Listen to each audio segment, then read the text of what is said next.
www.jamiamadiniyajadid.org. WhatsApp group number +92 333 424 9302. الحمدللہ رب العالمین والصلاة والسلام على خیر خلقہ سیدنا و مولانا محمد وآلہ واصحابہ اجمعین. اما بعد، سرمایہ اور پیسہ جسے نقد بھی کہتے ہیں، پہلے یہ سونے چاندی کی شکل میں ہوتا تھا، درہم اور دینار. پھر اب اس کرنسی کی شکل بدل گئی، کاغذ میں تبدیل ہو گئی. اب اسے روپے کہا جاتا ہے، ریال کہا جاتا ہے، ڈالر اور پاؤنڈ کہا جاتا ہے، ٹکا کہا جاتا ہے. مختلف ملکوں نے اپنے اپنے نام رکھے ہوئے. یہ ہمیشہ اہم اور بنیادی ضرورت رہی ہے انسان کی، جانوروں کی نہیں. اور انسانوں میں بھی نیک اور با کردار لوگوں کی زیادہ ضرورت ہے، یہ بد کردار کی نہیں. بد کردار اور بد عنوان تو حرام اور حلال کی تمیز نہیں کرتا اور لوٹ مار کر کما لیتا ہے، جھوٹ بول کر کما لیتا ہے. لیکن با کردار تو بہت پابند رہتا ہے، وہ جھوٹ بول کے نہیں کمائے گا، لوٹ مار بھی نہیں کرے گا، چوری اور ڈاکہ بھی نہیں ڈالے گا. لیکن پیسے کی ضرورت اتنی ہے اسے جتنی ایک بدمعاش کو ہے. اس کا گھر کا نظام بغیر پیسے کے نہیں چل سکتا. سبزی، ترکاری، ہنڈیا، بجلی کا بل، گیس کا بل، بچوں کی اگر فیس تو یہ پھونک سے تو نہیں ادا ہوگی کہ وہ وظیفہ پڑھ کے پھونک مار دے اور بجلی کا بل ادا ہو گیا. وہ تعویذ لکھے گھر میں اور آج کی ہنڈیا پک گئی، یہ نہیں ہوگا. اس کی ہنڈیا بھی ایسے ہی پکے گی جیسے ایک عام آدمی کی پکتی ہے، کافر کی پکتی ہے. کافر کے گھر میں جیسے ہنڈیا پکے گی ویسے ہی اس کے گھر میں پکے گی. وہ پیسے لائے گا، سبزی خریدے گا، گھی لائے گا، آگ اور چولہا ہوگا تو پکے گی، ورنہ نہیں پکے گی. عام طور پر اسے دنیا داری کہتے ہیں، لیکن اس دنیا داری کو اسلام نے اہمیت دی ہے، بلکہ ان دنیا داری پر قابو پایا ہے کہ ہم کریں گے اس کا. اس دنیا داری کی سرداری ہم نے کرنی ہے. یہ اتنی اہم ہے کہ اس کی سرداری کو کافر بھی نہیں چھوڑتا، وہ بھی اپنے قابو میں رکھنا چاہتے. معیشت، فائنانس اور باکردار لوگ بھی، کیونکہ وہ باکردار ہیں، انہیں معاشرے میں ایک کردار ادا کرنا ہے. کردار جب ادا کریں گے جب وہ غنڈے، بدمعاش، لوفر کے محتاج نہ ہوں. اگر وہ اس کے محتاج ہیں تو وہ بات اس کا منہ دیکھ کر، اس کا چہرہ دیکھ کر کرے گا، ورنہ نہیں کرے گا کہ کہیں یہ ناراض نہ ہو جائے. وہ کرے گا جس سے یہ خوش ہو. اس لیے انبیاء علیہ السلام نے، ہر دور کے نبیوں نے آ کر پیسہ اور سرمایہ اس کو قابو میں لیا. یہ جو ہم میں پھیل گئی ہے بات کہ پیسہ اور روپیہ اور پیسہ اور مال یہ دنیا داری ہے اور بزرگوں کو اور اللہ والوں کو، درویشوں کو اس کی ضرورت نہیں ہے، یہ جہالت ہے. یہ ایسی جہالت ہے جو کفار اور یہودیوں نے ہمارے دماغوں میں ڈال دی، اور ہمارے نیک لوگوں کے دماغوں میں بھی ہے، علماء کے بھی دماغوں میں ہے، طلباء کے بھی دماغوں میں آ گئی یہ بات. حالانکہ یہ جہالت ہے، یہ نبیوں کے طریقے کے بالکل خلاف. نبی کو تلوار کی ضرورت پڑے گی، تلوار کہاں سے آئے گی؟ پیسے سے. پھر جب کامیابی ہوتی تھی تو نبی مال غنیمت تقسیم کرتا تھا. مال غنیمت کیا ہوتا ہے؟ پیسہ اور مال. اور وہ بالکل پاکیزہ اور حلال، اور ہر صحابی اسے لیتا تھا. ہر نبی اور ہر نبی کا صحابی اسے لیتا تھا، اور اس سے اپنے باغ جائیدادیں بناتے تھے، اسے بیچ کر ضرورت پوری. تو باکردار آدمی کو معاشی طور پر مضبوط ہونا زیادہ ضروری ہے بنسبت بد کردار کے۔ صالحین کو، علماء کو، وہ علماء جو کلمہ حق کہنے والے ہیں ان کو، جو کلمہ حق نہیں کہتے ان کی خیر ہے۔ کلمہ حق کہنے والے، کیونکہ اس کے مخالف اور دشمن، اس کے کاموں کے راستے میں رکاوٹیں بے شمار ہوں گی، ڈالی جاتی ہیں، اس کے لیے مشکلات پیدا کی جاتی ہیں۔ تو پیسہ اور پیسے کو اس طرح چلانا کہ وہ بڑھے، یہ نبیوں نے سکھایا ہے کہ قائم بھی رہے اور مضبوط بھی ہو۔ فرق یہ ہے، کافر بھی یہی سکھاتے ہیں، لیکن نبیوں میں اور کافروں میں یہ فرق ہے کہ انبیاء علیہ السلام اس سرمایہ کو گردش دے کر عام آدمی تک پہنچاتے ہیں۔ کافر سرمایہ دارانہ دماغ ہوتا ہے، کوئی اصول سامنے نہیں ہوتے، وہ سرمایہ کو گھماتا ہے، لیکن اس طرح گھماتا ہے کہ اس کے ہاتھ سے نکل کر فوراً میرے پاس قابو میرا رہے، قابو سرمایہ پر میرا رہے، سرمایہ دار میں ہی رہوں، وہ میرے سامنے بھکاری رہے۔ اس کے لیے انہوں نے ایک نظام بنایا تھا ہزاروں سال پہلے، یہودیوں نے، اسے کہتے ہیں سودی نظام۔ سودی نظام کا مطلب یہی ہے کہ سب میرے محتاج رہیں، یہ سرمایہ داروں کا نظام بنایا گیا۔ اور یہودی تو عیسائیوں سے بھی پہلے ہیں، عیسائی کا تو وجود نبی علیہ السلام اور اسلام کے آنے سے 600 سال پہلے عیسائیوں کا وجود ہوا، اس سے پہلے ان کا وجود ہی نہیں تھا، یہودی تھے، یہودی اور مشرک ہزاروں سالوں سے۔ تو مشرکوں اور یہودیوں نے سعودی نظام بنایا، یہ سب سے پرانا، سب سے فرسودہ نظام ہے، پیسے کا معاشی نظام، سب سے فرسودہ نظام، دقیانوس نظام۔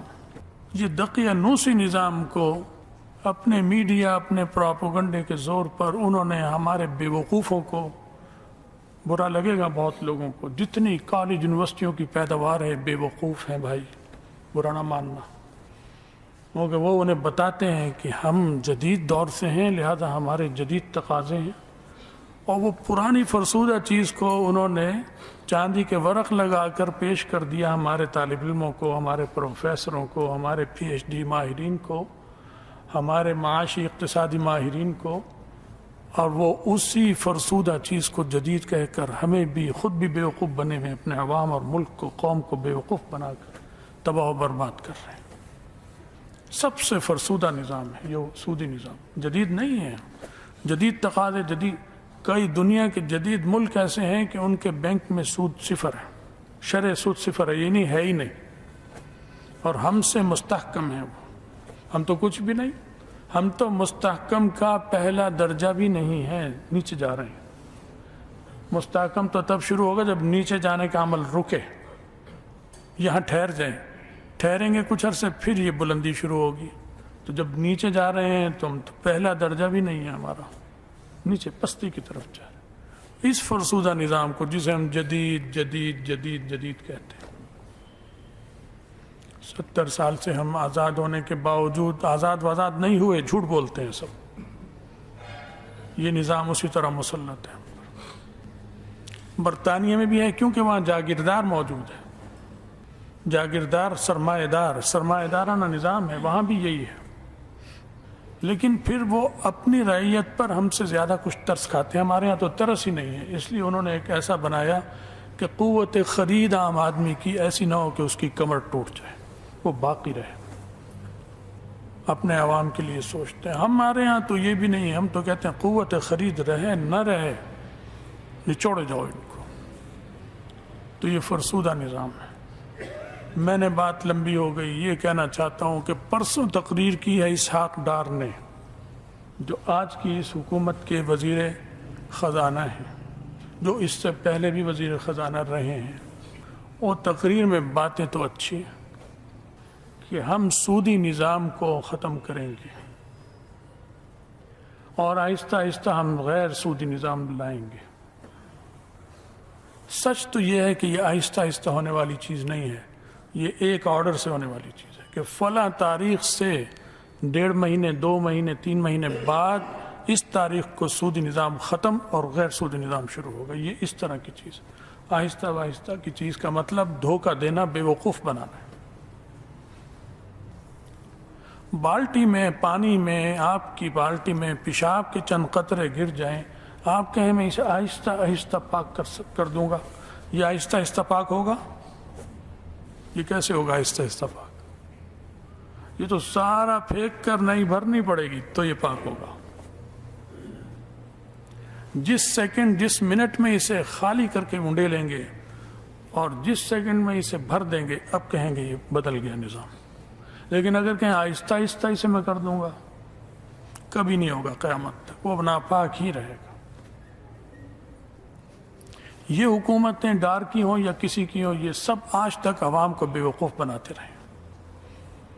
مسلم لیگ ہو، پیپلز پارٹی ہو، پی ٹی ایم ہو اور ایم کیو ایم ہو اور فوج کی حکومت، سب بے وقوف بنایا اور سب نے اس نظام کو مضبوط رکھا۔ تو جیسے یہودیوں نے اور انہوں نے اس کو چاندی کے ورق لگا کر فرسودہ چیز کو پیش کیا ہوا ہے، ہماری دعا ہے کہ خدا کرے یہ دھوکہ نہ دے رہا ہو، کیونکہ ہمیں اتنی امید نہیں ہے، ہم بے وقوف نہیں ہیں کہ ان کی باتوں میں آ جائیں۔ ایک تقریر پر کر دکھاؤ، تقریر مت کرو، کر کے دکھاؤ۔ افغانستان کے طالبان ابھی آئے ہیں، ان کی کیا اوقات ہے بیچارہ؟ نظام معاشی نظام کے لیے انہوں نے بھی اسی قسم کے ماہرین رکھے ہوئے ہیں، کیونکہ ابھی ٹرمز ان کی، اصطلاحات ان کی ہیں، باہری ملکوں سے لینا دینا وہ اس نظام میں چلتا ہے، وہ رکھے ہوئے ہیں۔ تو جو ان کے وزیر خزانہ ہیں وہ جب بیٹھے انہوں نے کہا کہ ڈالر نیچے لاؤ، انہوں نے فائلیں کھولی اور ٹرمز استعمال شروع کر۔ ٹرم بے وقوف بنانے کے لیے استعمال کرتے۔ جب تم اردو بولتے ہو، میں اردو بولتا ہوں، تو تم پنجابی میں بات کرو میرے سے۔ پنجابی میں بھی ٹرمز ہیں، اردو میں بھی ٹرمز ہیں، اور عربی میں بھی ٹرمز ہیں، اور انگریزی میں بھی ٹرمز ہیں۔ انگریزی کی ٹرمز کیوں استعمال کرتے ہو پنجابی بولنے والوں سے اور اردو بولنے والوں سے، سندھی بولنے والوں سے، بلوچ بولنے والوں سے، اور سب اردو بولتے ہیں، ان سے یہ ٹرمز کیوں استعمال کرتے ہو؟ دھوکے باز ہو تم دھوکہ کر رہے ہو۔ اگر اردو کی ٹرم جا کے برطانیہ میں، یہ چین میں کوئی استعمال کرے، اس کا سر قلم کر دیں گے اس وزیر کا، کہ تم دھوکہ دے رہے ہو قوم کو، یہاں کی زبان میں بات کرو۔ یہ چین ہے، چین کی اپنی زبان ہے، یہ جاپان ہے، یہاں کی اپنی زبان ہے۔ یہ ہم بے وقوف ہیں جو انگریزی بولنے میں، اس کے الفاظ یاد کرنے میں فخر محسوس کرتے ہیں۔ برا نہ ماننا، ہم گدھے ہیں، گدھے جن کے کتابیں لدی ہوئی ہیں اور پڑھنی بھی نہیں آتی، سمجھنی بھی نہیں آتی، ہم سب وہ ہیں۔ تو ڈار صاحب یاد رکھیں، عوام تمہارا تختہ الٹیں یا نہ الٹیں، لیکن قیامت میں جہنم کا ایندھن بنو گے اگر تم نے عوام کو دھوکہ دیا اور بغیر توبہ کیے مر گئے۔ چاہے نواز شریف ہو، چاہے عمران ہو، چاہے مشرف ہو، چاہے فوجی حکمران ہو، چاہے سول حکمران ہو، سب جہنم کا ایندھن بنیں گے جو توبہ کیے بغیر عوام اور اسلام کو نقصان پہنچا کر دنیا سے جا رہے ہیں۔ ہمیں خوشی باتیں آپ نے کی، لیکن ہم اتنے خوش نہیں ہیں۔ خوشی تب ہوگی جب بالٹی پیشاب کی الٹ دو اور اس میں صاف پانی بھرو۔ یہ آہستہ آہستہ والا کام نہیں ہے۔ بے وقوف مت بناؤ، کرنا ہے تو فوری کرو۔ اور اگر سچ مچ مخلص ہو اور سوچ چکے ہو، اور تمہاری سوچ کافی نہیں ہے، جب تک یہاں کی اسٹیبلشمنٹ نہ سوچے، آپ تو اسٹیبلشمنٹ کے غلام ہیں، اور ہماری ساری اسٹیبلشمنٹ باقی باہر کی بین الاقوامی اسٹیبلشمنٹ کی غلام ہے۔ ہاں، اگر ہماری اسٹیبلشمنٹ نے بغاوت کا فیصلہ کر لیا کہ ہم بین الاقوامی اسٹیبلشمنٹ سے بغاوت کا اعلان کرتے ہیں اور ہم سودی نظام ختم کر کے رہیں گے اور غیر سودی لا کے رہیں گے، تو اللہ کی تائید اور نصرت اور اللہ والوں کی تائید اور نصرت ان کے ساتھ ہوگی، اور انہیں کا کوئی کچھ نہیں بگاڑ سکے گا۔ تو بات ہو رہی تھی افغانستان کی، وہ چھوٹی سی بات ہے۔ وزیر خزانہ سے ٹرم بولنی شروع کی، انہیں ٹرم نہیں آتی، مجھ سے بولیں گے مجھے بھی نہیں آتی، اور آپ آپس میں جو انگریزی پڑھے ہوئے ہیں وہ بولیں، ٹرم تو نہیں سمجھ میں آئے گی۔ وہ کہے گا بھائی میں ڈاکٹر ہوں، میں کمپیوٹر کا ماہر ہوں، میں معاشیات کی اصطلاحات نہیں جانتا، مجھے نہیں معلوم اس کا، ہر ایک کی اصطلاحات۔ اس کی وجہ سے یہ سمجھنا مجھے کچھ آتا ہے، یہ جہالت، بے وقوفی ہے۔ وزیر خزانہ نے کہا میں کچھ نہیں جانتا، یہ دکھا، یہ جتھا فائلیں اپنے پاس رکھو، اس تاریخ کو ڈالر اتنے پہ آنا چاہیے، بس سے کل جاؤ، فیصلہ دے کے اٹھ گیا۔ ڈالر ٹھیک ہو گیا، ڈالر نیچے آ گیا، آج ان کی کرنسی ہم سے مضبوط ہے، تو بھائی بے وقوف نہیں ہیں ہم، الحمدللہ، اللہ کا شکر ہے۔ تو پیسہ ہر ایک کی ضرورت ہے، اور اس پر کنٹرول صالحین کا ہوگا تو کام چلے گا، فساق اور فجار کا ہوگا، وہ چوری کریں گے، بدعنوانی کریں گے۔ تو بہت اچھا اعلان ہے، لیکن اس پر عمل کرنا ہے۔ اللہ ہمیں اور آپ سب کو دین کی مدد کی توفیق دے۔ دعاؤں سے نہیں آئے گا، صرف دعا کرتے رہیں، مدد کرو۔ ہر آدمی، ہر مسلمان پر مدد فرض ہے، مولویوں پر نہیں کہ مولوی مدد کریں، یہ دین کی بات ہے، دینی طلبہ مدد کریں۔ ہر مسلمان جو کلمہ پڑھتا ہے اور یہ کہتا ہے کہ میں رسول اللہ صلی اللہ علیہ وسلم کا امتی ہوں، اس کو نبی علیہ السلام کے قوانین کی مدد کرنی پڑے گی اگر اپنا ایمان بچانا چاہتا ہے تو۔ اللہ ہمارے ایمانوں کی حفاظت فرمائے، اور اللہ اسلام کو غلبہ عطا فرمائے، ہمیں مدد کی توفیق عطا فرمائے، ہم سب کا خاتمہ ایمان پر فرمائے، اور آخرت میں رسول اللہ صلی اللہ علیہ وسلم کی شفاعت اور ان کا ساتھ نصیب فرمائے۔ وآخر دعوانا الحمدللہ رب العالمین۔